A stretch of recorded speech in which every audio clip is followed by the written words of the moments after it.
Bonjour à tous, j'espère que vous allez bien. Ça y est, je reviens encore avec le sujet sur la sexualité. Cette fois-ci, ça va concerner la femme. Retenez bien, 68% de femmes avouent avoir déjà simulé un orgasme. Et plus loin, quand je lisais l'article, ça précise bien que les femmes simulent de plus en plus. Bon, ça ne veut pas dire que les hommes ne le font pas non plus. Mais là, pour l'instant, comme on s'intéresse aux femmes, donc je veux rester plus là-dessus. Vous vous rendez compte que 68% de femmes avouent simuler l'orgasme pendant l'acte sexuel. Ça veut dire qu'il y a un problème. Ça veut dire que, les messieurs, vous n'êtes pas assez à l'écoute. Vous ne vous appliquez pas assez. C'est pas que vous n'êtes pas bon dans l'acte sexuel, mais que vous n'êtes pas à l'écoute des désirs de la femme. Vous n'êtes pas à l'écoute de ce qui leur plaît, ce qui ne leur plaît pas, etc. Et qu'il est vraiment temps, vous qui êtes mariés, prenez la peine de vous renseigner. Même ceux qui vont bientôt se marier, renseignez-vous. Comment satisfaire une femme? Qu'est-ce qu'il faut faire? Après, chaque femme est différente. Donc, le corps de la femme est propre à elle-même dans le sens où certaines vont avoir l'orgasme parce qu'on a touché ici et là, d'autres pas nécessairement. Donc, ce qui est vraiment très important, c'est être à l'écoute des désirs et des besoins de la femme. Ce qui est vraiment très important. Parce que certains hommes pensent seulement qu'en pénétrant la femme, ça y est, c'est bon, ils font le travail. Non. Vous avez aussi ceux qui pensent que... Bon, avant d'aller plus loin, je vous donne des versets et je développe. Alors, je vous invite à lire 1 Corinthiens 7, versets 3 à 4 et 1 Corinthiens toujours 7, verset 5. Parce que là, franchement, ce que j'aime énormément dans la Bible, c'est que Dieu a pensé à tout. Il a pensé à notre bien-être psychologique, spirituel, sexuel, émotionnel, enfin tout quoi, familial. Donc vous avez tout là-dedans. Alors lisez la Bible, ça ne va pas vous faire du mal, ça n'a jamais tué qui que ce soit. Alors, je vous invite vraiment à le lire sans modération. Vous lisez des livres, non? Vous avez certaines personnes qui peuvent lire 20 livres dans un mois. Certains lisent même une centaine de livres dans l'année, donc prenez la peine de lire aussi la Bible parce que ça vous apporte plus que vous pourrez jamais imaginer, contrairement à un autre livre. Alors, je commence à lire donc 1 Corinthiens chapitre 7, verset 3 qui me dit que le mari rend à sa femme ce qu'il lui doit et que la femme agisse de même envers son mari. La femme n'a pas autorité sur son propre corps, là c'est verset 4, mais c'est le mari. Et pareillement, le mari n'a pas autorité sur son propre corps, mais c'est sa femme. Donc là, Dieu est en train de nous montrer l'importance de vraiment se laisser, on va dire, se donner à l'autre. Donc ton corps n'est plus à toi, ça appartient à ton mari. Ton corps n'est plus à toi, ça appartient à ta femme. Donc ça montre vraiment une communion, une cohésion, une harmonie parfaite dans un couple. Parce que si chacun met ça dans la tête que non, mon corps appartient à mon mari, le corps de mon mari m'appartient, et que chacun essaye de vraiment bien faire les choses pour l'autre, vous allez voir que sexuellement, les personnes ne vont plus jamais se plaindre et encore moins simuler parce que 68% quand même, c'est beaucoup, c'est trop, c'est pas normal, c'est pas possible, on ne peut pas continuer comme ça. Alors je continue, donc toujours 1 Corinthiens chapitre 7, verset 5 qui me dit « Ne vous privez point l'un de l'autre, si ce n'est d'un commun accord pour un temps, enfin de vaquer à la prière, puis retourner ensemble de peur que Satan ne vous tente par votre incontinence. » Parce que d'ailleurs, parfois, certains couples, pour des raisons ou une autre, qui ne vont pas, on va dire, avoir des rapports sexuels pendant un moment, et tout, et puis c'est ça qui crée aussi l'infidélité dans le couple, quand par exemple la femme ne veut plus ou l'homme ne veut plus, l'autre peut aller voir ailleurs parce que il n'a plus ce qu'il faut à la maison, donc on évite ça. Quand on a un couple marié, on doit penser à l'autre, on doit essayer de comprendre l'autre. C'est un devoir conjugal. Bon, j'aime pas prononcer le mot devoir conjugal parce que ça donne l'impression d'être quelque chose de laborieux. Vous voyez un peu, à l'époque, quand on était au lycée, au collège ou même à la fac, surtout au collège, vous avez des devoirs à la maison. Rien que le mot devoir, c'était pas agréable, quoi. Parce qu'on rentre à la maison, on estime que c'est le moment de se détendre, donc tout le travail a déjà été fait ailleurs. Donc c'est avant tout un plaisir. Je veux dire, quand on aime une personne, c'est plus un devoir, tout simplement. Donc, je développe. Pour quelle raison on se retrouve avec un pourcentage aussi élevé concernant les femmes qui sont satisfaites ou pas? Parce que les hommes ne prennent pas en compte que les femmes aussi ont des désirs. Parce que certaines femmes n'osent pas dire ce qu'ils aiment qu'on puisse leur faire parce qu'ils ont peur que leur mari leur traite de prostituée, leur traite de fille légère. Ah, et ça, c'est des idées reçues. Parce que vous avez beaucoup de cultures où on dit que oui, quand la femme est trop ceci, cela, donc c'est une prostituée, c'est une femme qui a fait la vie depuis très longtemps. Vous savez qu'une prostituée est plus apte à maintenir un mariage plus longtemps qu'une femme, on va dire, la Sainte Nitouche.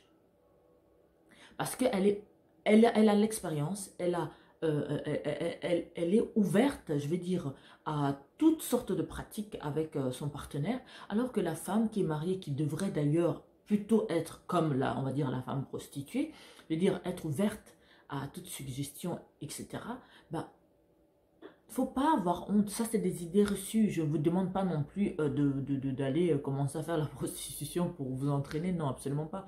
Je veux dire, quand vous êtes marié, donc vous avez votre mari qui est là, donc vous expérimentez ensemble au quotidien, et puis voilà, vous apprenez à vous connaître, vous apprenez à vous comprendre sexuellement pour que ça puisse très très bien marcher. Donc là, j'insiste sur les messieurs. Donc le souci, bon, j'avais marqué, donc désir de satisfaction et... être compris sexuellement. Voilà. Donc les femmes ont ce désir-là d'être satisfaites, comme vous les messieurs. Elles ont, mais vraiment ce désir est très important parce que la preuve, quand une femme trompe un mari, bah, c'est parce qu'elle n'est pas d'abord satisfaite sexuellement.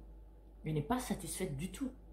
Principalement quand vous vérifiez auprès des femmes qui trompent leur mari, elles vont vous dire que c'est parce qu'elles ne sont pas satisfaites sexuellement. Une femme peut s'accommoder de la pauvreté, peut s'accommoder de la radinerie de son mari, mais si elle est satisfaite sexuellement, elle n'a aucune raison d'aller voir ailleurs. Alors, messieurs, soyez très attentifs à tous les désirs de votre femme. De la même façon que vous aimeriez qu'elle soit peut-être romantique, qu'elle soit ci, qu'elle soit ça.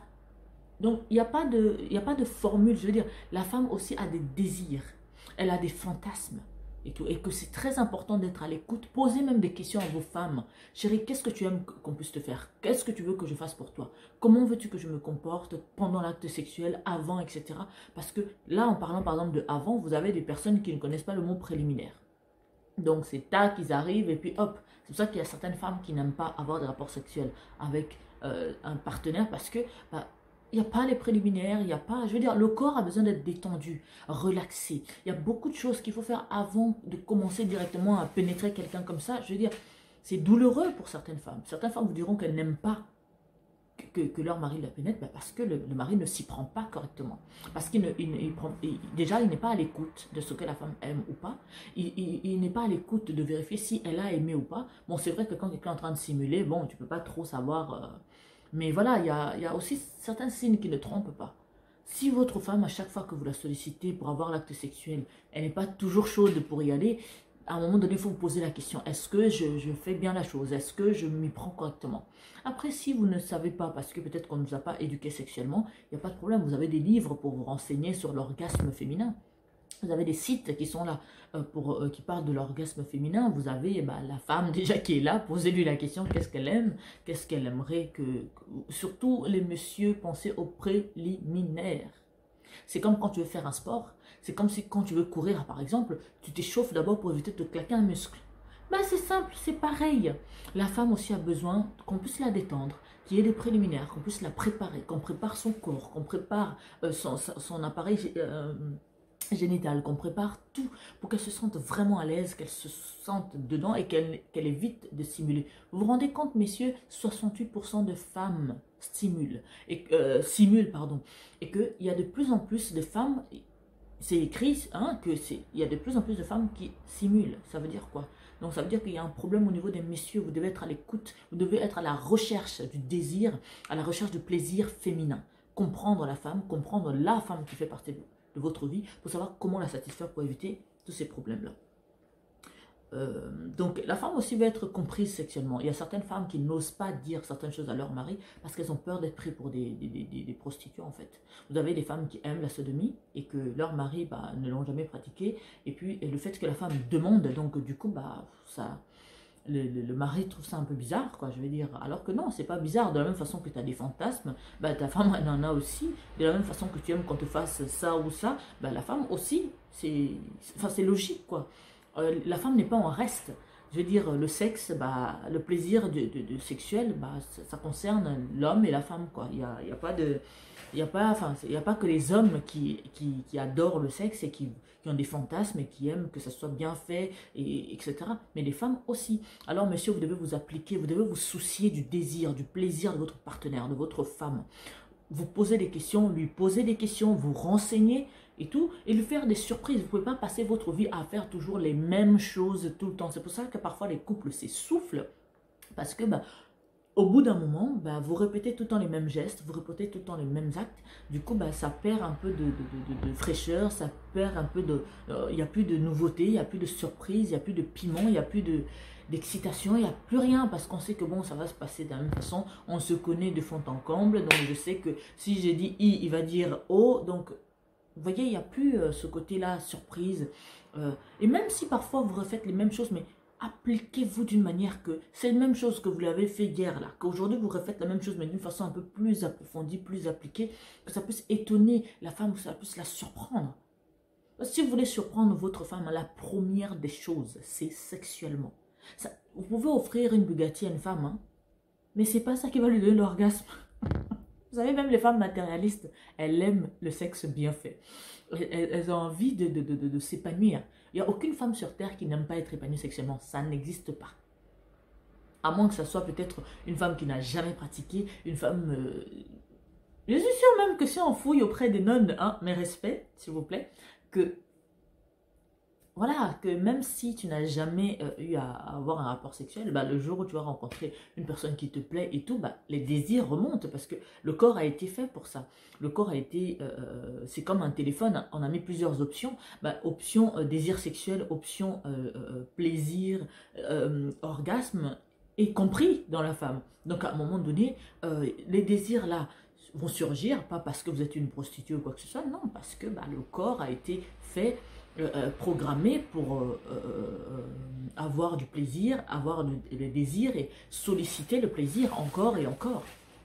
Mais ça ne veut pas dire que parce que vous avez d'autres personnes qui vont justifier le fait que oui, je ne peux pas me permettre de garder le même partenaire sexuel parce que mon corps en veut. Non, ça c'est une excuse pour pouvoir faire du vagabondage sexuel, pouvoir marcher dans l'impudicité ou dans l'adultère. Donc ça ne marche pas avec le Seigneur, absolument pas. Donc messieurs, j'insiste encore, les femmes ont des désirs sexuels, les femmes aiment qu'on puisse les comprendre sexuellement, ce qui veut dire que vous devez comprendre leurs fantasmes, vous devez comprendre leurs désirs, ne pas juste les traiter de prostituées comme certains le feront, et ne pas juste les trouver un peu trop, voilà, c'est vraiment le genre de femme, elle a trop fait dans sa vie, c'est pour ça, non. C'est juste que c'est comme tout le monde, hein, on veut les choses bien faites, qui veut des choses mal faites? Non, absolument pas.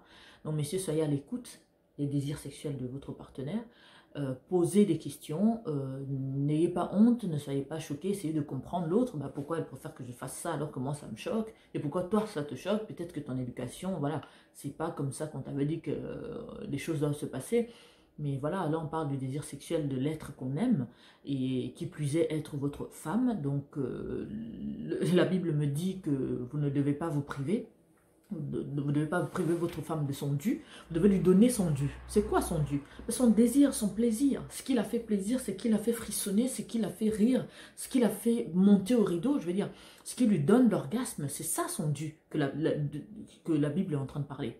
Et tout. Vous ne devez pas vous priver. Vous avez certains hommes, à plusieurs reprises, vont dire « Ah, j'ai trop travaillé, je suis fatigué. » Mon gars, Dieu a dit, vous ne devez pas vous priver, à moins que ce soit d'un commun accord. Que non, bon chérie, là, on va pas avoir de rapport sexuel parce qu'on a la prière ou parce que y a des choses à faire. Enfin, en tout cas, vous vous mettez d'accord.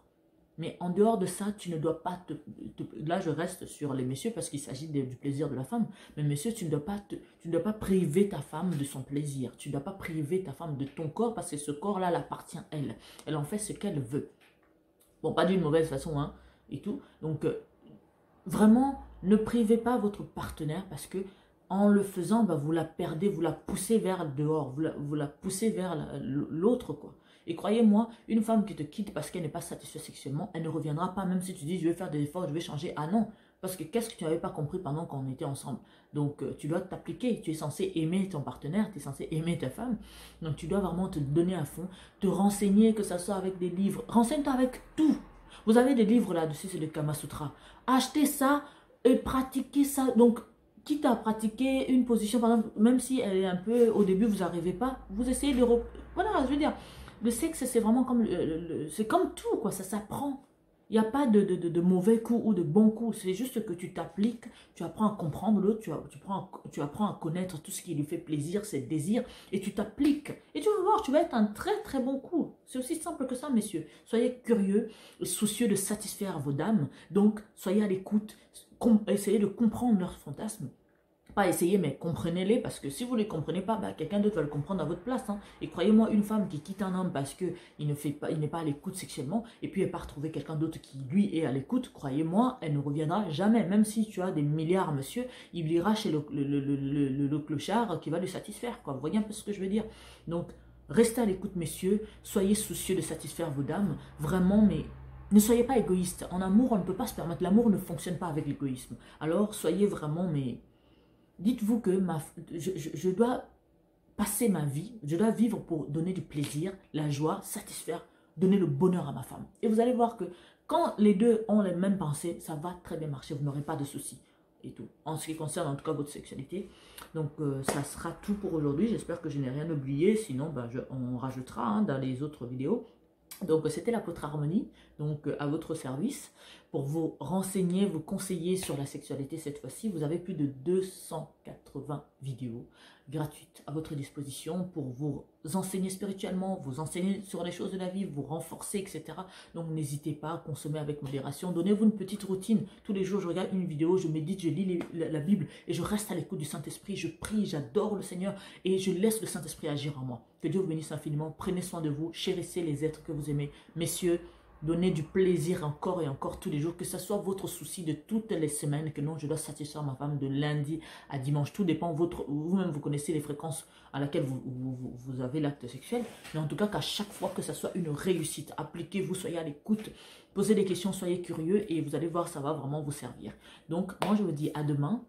Que Dieu vous bénisse infiniment. Pour nous écrire, on a 2 pages Facebook, Apôtre Olivier Kambola officiel et Apôtre Harmonie. Et pour avoir accès à toutes nos publications et ne pas les rater quand on les publie, je vous invite à vous abonner à notre chaîne qui s'appelle Centre de Gloire Emmanuel et à activer la cloche de notification pour ne rien rater du tout. Que Dieu vous bénisse et je vous dis à demain et faites-vous plaisir sans modération. Quand on aime, on ne compte pas. Alors, que Dieu vous bénisse. Ciao!